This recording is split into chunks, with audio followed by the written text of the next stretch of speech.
So you've sat down, you've actually thought about buying a house, and now you're wondering what's the next step? Well, the next step is to give us a call or give another agent a call that you want to work with.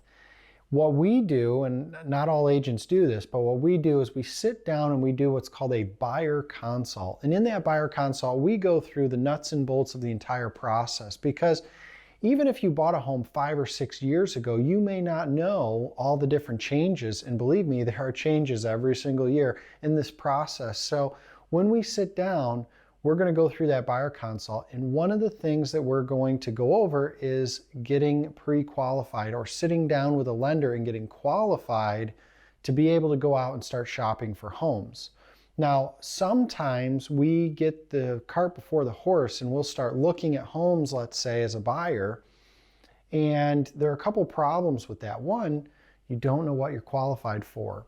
And if you're off even by $10,000 and you put in an offer and find out, well, it's not quite there, it was just a little bit less than that we qualified for. Now we've got to go back to the seller and hope that they would renegotiate with us, which I can say a lot of times the seller's not going to be really excited about that.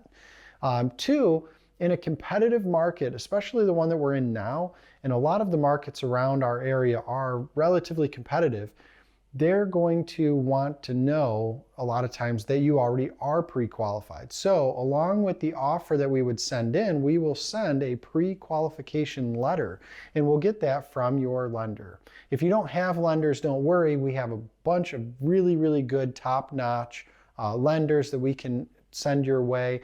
But basically, they will send us a letter that just says, this is what they would qualify up to.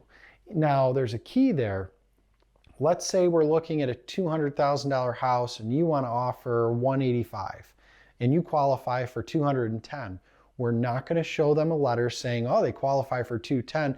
Your lender would actually send us a letter that says they are qualified up to the $185,000. So that way they don't need to know what you qualify to, but they need to know that you qualify to buy that home at the price that you are offering to pay for it. So it's really important to make sure that we have the different pieces to the puzzle all lined up. And in order to do that, the best way to do that is to sit down with us and do what we call as a buyer consult. So if you haven't done that already, if you're thinking in the next 12 months that you might want to look at purchasing a home, I would highly recommend calling us and having one of our agents sit down with you and go through an entire buyer consult. It takes about 30 minutes. There's a ton of information, and it will really help you get set up for success when buying your home. So I hope this helps, and we'll see you guys in the next video.